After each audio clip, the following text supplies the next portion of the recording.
Olá, gente. Estamos aqui para compartilhar de carreirinha mais uma porção do Evangelho, Mateus 24, que nos fala desse tempo do fim,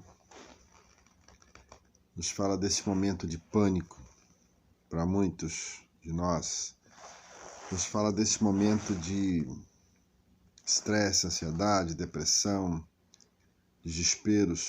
desesperofobias, desse tempo em que o Brasil e o mundo é pego de surpresa, não tão de surpresa para alguns, mas para outros desinformados sim, mas de alguma forma tem nos atingido. Muito desemprego, empresas fechando, políticos brigando uns com os outros. Não estou aqui botando todo mundo num pacote. Há políticos ainda sinceros de caráter, mas a grande maioria estão preocupados com as eleições de 2022 e deixando assim o povo em meio a essa pandemia, e deixando o povo em meio a esse vírus do coronavírus, né? O vírus do coronavírus, numa situação caótica, não dando ao povo aquilo que é necessário, que o povo precisa, nós, população, para nos resguardar e nos proteger, mas pensando no seu próprio umbigo, ventre e no bolso deles. Essa briga política, em meio a tudo isso aí, o povo está ficando alheio. Essa confusão de remédio, e tem um remédio barato, não, vamos trazer de fora, de outro país, muito mais caro, e só poucos terão o tratamento, porque o remédio próprio que nós temos aqui, que é mais barato, não há um interesse. Então há muitos interesses negativos, que é negativo para o povo, a nossa classe política. Por outro lado, o interesse da cobiça, o interesse, infelizmente, da justiça social contra o nosso povo brasileiro, contra nós. Então, por isso que é tempo. A palavra de ordem do Evangelho é essa para nós. É essa para nós. A palavra de ordem é uma só. Mateus 24, 13. Porém, aqueles que perseverarem até o fim, esses serão salvos. Esses serão resgatados. Esses serão abençoados. Esses serão sustentados. Esses serão abençoados. Esses serão cuidados. Mas tem que haver uma perseverança. Isso é um tapa de luva no nosso rosto, na nossa cara, na nossa face. Porque muitos de nós, cristãos, temos depositado ao longo dos anos nossa total confiança, 100% da nossa confiança e até a nossa fé em homens. Em homens. Temos que exercer a nossa cidadania apoiando e votando em vereadores, prefeitos, senadores, governadores, presidente da República, mas com consciência, analisando, porque somos um animal, não sou contra a política, somos um animal político, já nascemos político. Estou aqui agora fazendo política, pregando o Evangelho, mas de alguma forma fazendo política, porque eu sou um animal político, todos nós somos. Só estudar a sociologia que você vai entender isso. Então, o que acontece? O nosso grande erro como cristão é termos apoiado lá atrás. Eu fui um que avisei muito. Nossos amigos obreiros, obreiras, pastores, pastoras, incentivando o povo a botar 100% a confiança no homem. E ainda alguns estão colocando no homem ou na mulher. Nossa confiança primeira, a nossa basicalidade tem que ser Jesus e no Evangelho de Jesus. Pelo amor de Deus, aprendam isso. Aprendam isso.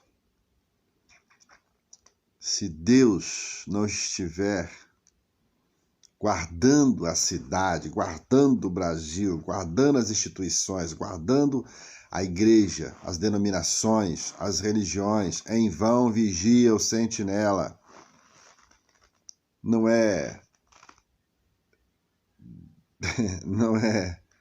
os políticos da instância federal, estadual, municipal que vai resolver o seu problema. Viu, igreja? Viu, pastores e pastoras? Viu, obreiros e obreiras? É Jesus. Em vão vigia o sentinela.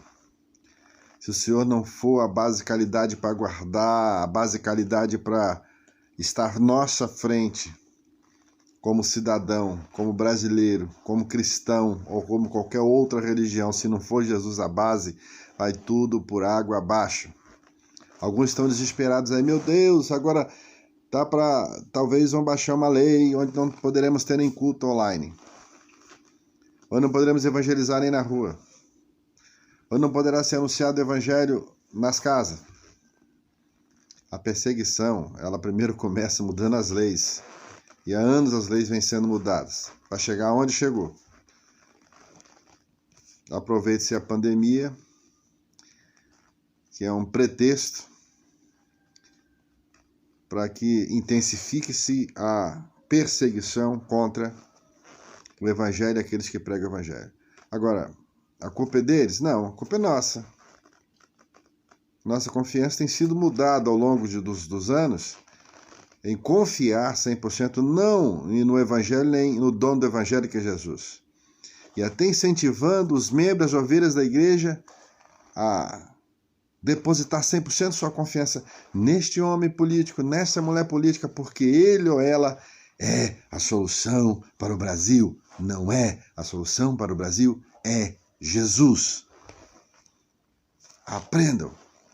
Agora eu quero ver que palavra vocês vão dar para os membros da sua igreja que estão ficando desempregados, empresas fechando, agora sendo cerceado na questão da nossa liberdade de pregar no templo, é época de pandemia, mas espere quando acabar. Você acha que vai ficar por aí? Tem que ter visão. Visão profética. É só estudar a Bíblia, gente. Não precisa do anjo vir me revelar, é só estudar a Bíblia. Você vai perceber, a Bíblia está falando. Mateus 24, Daniel, Apocalipse está falando desse tempo do fim. Graças a Deus que alguns agora estão desesperados da igreja e vão correr para orar, porque a oportunidade está sendo fechada. O espaço para nós cristãos que anunciamos o evangelho está sendo fechado e nós somos culpados. Há anos que eu ouço, se a igreja não parar de brincar, de pregar o evangelho, de servir a Jesus, Deus permitirá, como em Atos dos Apóstolos, quando a igreja começou, uma grande perseguição. E lá o povo teve que ser morto para sair e anunciar o evangelho com verdade. Muitos estão pregando, muitos obreiros atrás de din-din. E até na pandemia agora, estão vendendo produtos que matam o coronavírus, que vem lá não sei de onde. E que se você comprar e tomar, você não será contaminado. Eu estou tomando todos os cuidados que as autoridades estão determinando, as autoridades da saúde especificamente também. Mas se Deus permitir que eu pegue, que eu até morra e que eu parta, é Deus que está no comando. É simples assim. Viu, querido e querida? Está no desespero? Cadê Jesus na sua vida? Cadê sua fé nele? Cadê sua confiança nele? Cadê sua esperança nele? Viu, amados, queridos pastores e obreiros? Entendeu? Eu estou aqui dizendo o seguinte: ensine a sua igreja, suas ovelhas, seus membros a confiar em Jesus, a ter esperança em Jesus. E toma as providências que estão sendo orientadas na questão da saúde, da segurança, do isolamento social. E ora a Jesus, porque Ele está no domínio, está no controle. E pare de infiltrar, botar o homem no lugar de Jesus dentro da igreja. Pare de como foi feito há uns anos atrás. E agora, tem pastores aí que estão, e mesmo chorando, meu pastor não me visita, meu líder não me visita. Eu não visitava nem quando não tinha coronavírus, agora ele vai te visitar, ele é besta, ele vai querer pegar coronavírus, ele vai querer correr risco. Entendeu? Ele vai exigir que você vai lá, liga para você ir lá no banco, depositar o dízimo e oferta para ele. É duro, mas tem que falar. É duro, mas tem que falar. Porque nós somos muito idiotados. Tudo a gente toma como verdade. Verdade é Jesus, verdade está no Evangelho. E esse assunto se prossegue, vai se prolongar outro dia. Vamos ler o texto aqui de Mateus 24. Diz assim: tendo Jesus, versículo 1, saído do templo, indo-se, retirou-se, quando se aproximaram dele os seus discípulos e perguntaram: Senhor, mostra-nos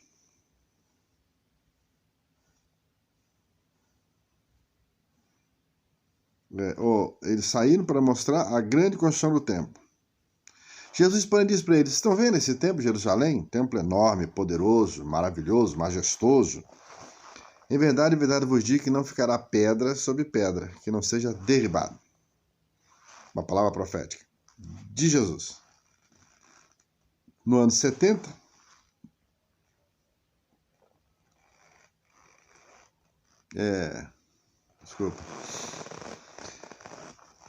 o templo de Jerusalém é derribado. O grande monumento que trazia jactância e orgulho para os judeus. Foram derrubados e derribados, porque não honraram o Senhor. O Senhor chorou olhando para Jerusalém. Jerusalém, Jerusalém, tu que mata os profetas que a ti são enviados. Quantas vezes eu quis juntar vocês como uma galinha junto os pintinhos para proteger vocês, mas vocês não entenderam o tempo da vossa visitação. Preferiram me trocar por Roma. Preferiram me trocar por César. Preferiram me trocar pela visão natural de vocês, pela visão da filosofia, pela visão dos pensadores de vocês. Mas não se ligaram nas minhas profecias que estavam já estabelecidas. Isaías falou muito sobre ela. Daniel e outros também falaram muito sobre ela. É diferente de hoje? É diferente de hoje? Nós, igreja, nós cristãos, não temos estado mais ligados nas profecias políticas, nas promessas políticas, e não conferimos se os nossos líderes que estão nos ensinando o que está aqui como cristão na Bíblia, mas vamos atrás deles porque eles vão ganhar algumas benesses se o político ganhar, e eles nos incentivam a deixar de confiar em Jesus, mas confiar no político. Agora está a igreja no cal nesse período de coronavírus. E não adianta você ficar pregando que não é isso, porque está na Bíblia. É perseverar até o fim, até que nos matem, que o nosso sangue seja derramado, ou que o Senhor tenha misericórdia e abra novamente a porta de uma forma gloriosa lá na frente para nós. Porque a Bíblia diz que é com dor e com sofrimento que iríamos pregar o Evangelho, é com liberdade, com alegria, mas também é com tristeza, com dor e sofrimento. Talvez essa seja a hora para a igreja tomar a posição. Para a liderança, em primeiro lugar, a liderança tomar a posição. Não estava acontecendo mais há um tempo oração nas igrejas, não tinha. Escolas dominicais, o ensino a palavra não existia mais. Agora todo mundo desesperado. Todo mundo quer escola, todo mundo quer orar, todo mundo até correndo risco de pegar o coronavírus, vamos orar todo dia, vamos... Deixar o tempo passar, o tempo da vossa visitação. Mas vamos lá. Eles não acreditaram. No ano 70, o grande templo caiu, ruiu. Israel é considerada a igreja do Antigo Testamento. Os bonitinhos, os poderosos, desculpa, os poderosos, os que se acham, né? Teólogos aí, os doutores da vida da área, sabem o que eu estou dizendo. E no Monte das Oliveiras achavam Jesus assentado-se quando se aproximaram-se dele os discípulos, em particular perguntaram ao Senhor, quando é que vai suceder essas coisas? Quando haverá o sinal da tua vinda e a consumação, o fim de todas as coisas, o fim do século? Ele respondeu, vede que ninguém vos engane. Então ele está falando para aquele tempo, para o nosso tempo hoje. Porque virão muitos sem meu nome, dizendo, eu sou o Cristo. Meu Deus, tem gente dando entrevista aí, nos meios de comunicação, se revelando como Jesus. Tem pastores dizendo que é Jesus. Estamos vendo isso. E muitos serão enganados, muitos estão sendo enganados. Muitos vendendo álcool gel para combater coronavírus ungido. Se você comprar R$5.000, você não será atingido. Mentira, mentira dele. Está te enganando, te usurpando nessa crise, para você ficar pior depois da crise. E certamente ouvireis falar de guerras. Ih, rumores de guerras. Olha, quanto tempo. Isso, a Bíblia está sendo falada há mais de 2000 anos. Não vos assusteis, porque é necessário que isso aconteça, mas ainda não é o fim. Falou, quando começar as guerras, e dizendo que vai ter mais guerra, não fique preocupado, porque ainda não será o fim. Isso é o início das dores.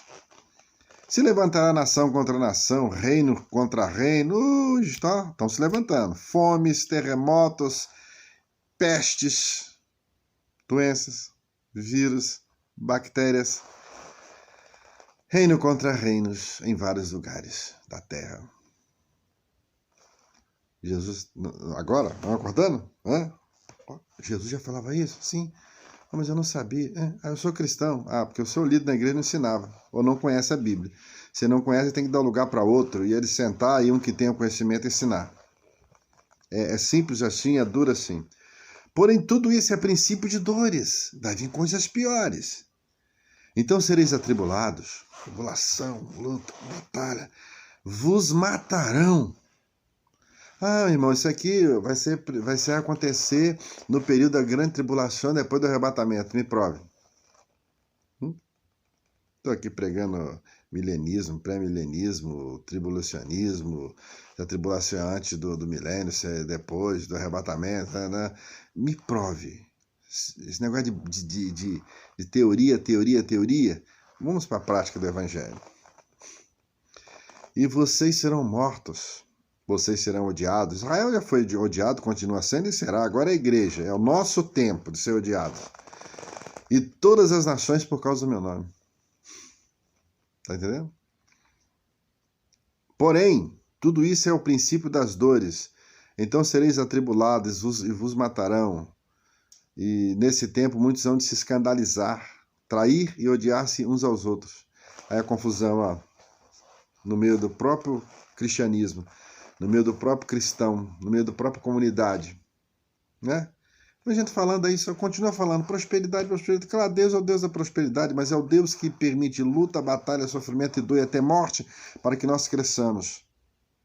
Mas está aqui dizendo, uns vão trair-se uns aos outros. Uns estarão se escandalizando uns com os outros. Não é a realidade da igreja? Pensa aí, um pouquinho antes.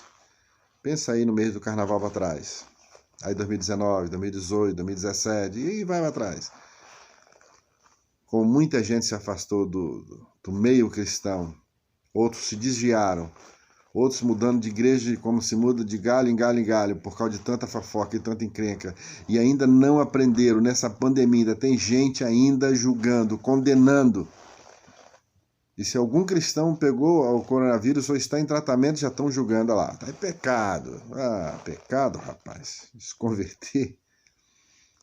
O mal virá para o bem, para aquele que é do bem, para aquele que também faz o mal, para o justo e injusto. Cabe a nós perseverarmos, Mateus 24:13, até o fim. Pegando coronavírus ou não pegando qualquer outra doença. E as outras doenças estão aí. A hipertensão continua matando, a diabetes continua matando, a AIDS continua matando, o câncer continua matando, mas o foco agora é coronavírus, ó. A viseira pra gente, ó. Me diz aqui ainda. Vai se levantar os falsos profetas e enganarão a muitos. Já estão no nosso meio. Estamos caminhando onde os falsos profetas já estão. Eu não estou falando lá fora, não. Declaradamente lá fora, num grupo religioso, mas no meio dos próprios cristãos estão os falsos profetas. Nosso meio. Pregam aí nas nossas igrejas, nas suas igrejas. Segunda, terça, quarta, quinta, sexta, sábado e domingo. Por isso que sua fé está abalada. Você tem sido ensinado no evangelho mamão com açúcar. No evangelho da rocha, que é Jesus mesmo. Quem está na rocha fica firme. Ele diz ainda que, porém, por se multiplicar a iniquidade, o amor se esfriará de quase todos. Não é amor da metade, não é amor de 20%, de 10%, quase de todos. se aproxima aí dos 90%. Quer dizer, de 100% daqueles que se consideram cristãos, a igreja cristã, o amor de quase todos se esfriará nesse tempo de dor, de perseguição, de morte e de cerceamento da liberdade religiosa ou da liberdade de se anunciar o evangelho. O amor de quase todos. Quase todos. Quase todos não é 10%. Pode ser 90%, mas 10% não é, e nem muito menos 50%. Estou tranquilo, porque a Bíblia me fala isso há mais de 30 anos. Vamos lá. Aquele, porém, que perseverar até o fim, esse será salvo. E esse evangelho será pregado por todo o mundo, em testemunho de todas as nações. Então virá o fim. Então, o que diz aqui é o seguinte: no instante que a igreja começar a passar por esse sofrimento, os cristãos começar a passar por essa perseguição, e isso intensificar, chegando à morte até de alguns cristãos, porque os que servem a Cristo, né? Então será o fim, chegará ao fim. Então Jesus vem. Ele vem, ou a gente partindo, morrendo para ele, porque agora tem um monte de gente morrendo, partindo, e que está em Cristo, está indo para Jesus. Ou ele vem levar a sua igreja, arrebatar a sua igreja. Entendeu? É simples assim. Então, eu fico pensando, meu Deus, o povo está desesperado porque estão com medo de pegar o coronavírus e ficar doente ou de morrer. Se sair uma determinação, como em países que não podem anunciar o evangelho, é o nosso que já também está caminhando para isso, de que chegou o tempo de nós morrermos ou negarmos a Jesus. A igreja está tendo a oportunidade de se posicionar nesse período e buscar ao Senhor, e viver a palavra do Senhor. E dizer, aqueles que perseverarem até o fim, esses serão salvos. Essa palavra fala, aquele que perseverar até o fim. Então, uma ênfase aqui para terminarmos. Quer dizer, aquele que perseverar até o fim será salvo. Aquele que perseverar, aquele que se mantiver até o fim, aquele que continuamente se mantém procurando a calma de Deus e a paz de Deus, e em meio à luta, tribulação, e até prisão, e até morte, mas permanece, esse será salvo. Aquele que se mantiver até o fim, esse será salvo. Aquele que resistir ao mal que está sobre o mundo, está vindo sobre a vida dos cristãos, esse será salvo. Aquele que persistir sobre essa pressão que está sobre nós hoje, esse será salvo. Agora, cuidado com os obreiros fraudulentos, porque é um tempo também que eles estão desesperados com a falta de oferta, ou com um montante de oferta que entrava nos cultos e não está entrando mais. Por isso o governo também está aí preocupado, né? A gente. E os dízimos. Então, que eu diga uma coisa, pelo amor de Deus, se prega o evangelho, de graça recebemos, de graça nós devemos dar. E aqueles que sempre pregaram por dinheiro, riqueza, querem ficar ricos e poderosos, que nós, cristãos, devemos falar o seguinte, meu irmão, vai trabalhar, tá? Vai trabalhar. Vai trabalhar. Dedica, vai trabalhar para sustentar você, sua família, seus filhos, sua esposa, seu esposo. Pelo amor de Deus, vai trabalhar. Vai ter com as formigas, diz Provérbios. É tempo de perseverar na fé em Jesus. E assim mesmo ter graça e força dele para falar para todas as pessoas que ele é a solução. Ele é o médico dos médicos. Ele cura o coronavírus, se ele assim quiser na sua vida. Se não quiser, você permite que você pegue para levar você para ele ser esse mundo de sofrimento. Essa é uma palavra, pode parecer um tanto dura, mas ela tem base nela mesma. Mateus 24. Um ótimo dia para vocês. De sexta-feira. Continue tomando os cuidados que as nossas autoridades têm determinados do isolamento social. Mantenha a distância. Use a máscara. Tem que sair pegar o pão? Sai. Você tem que buscar o pão. Vai deixar faltar comida na sua casa? Precisa pagar seus compromissos. Porque as contas estão aí, elas virão. Então, quem é rico, quem tem dinheiro, quem não precisa correr atrás, mesmo assim estão correndo para ganhar mais dinheiro, é outra coisa. Agora, você não precisa, se você é rico e é cristão, então sai distribuindo todo dia cesta básica, dinheiro, para ajudar quem está sofrendo. Vamos obedecer, vamos cumprir, está em Romanos, e devemos orar pelas autoridades que estão em eminência, as nossas autoridades, as autoridades aí também estão nos ajudando muito, né? As autoridades de saúde, e devemos obedecê-las. É claro que isso tem um limite, se não atinge os princípios estabelecidos por Jesus para a nossa vida, estamos aí junto e acabou. Deus abençoe, um abraço do capelão João Primo e até o próximo vídeo. Tenha uma ótima sexta-feira.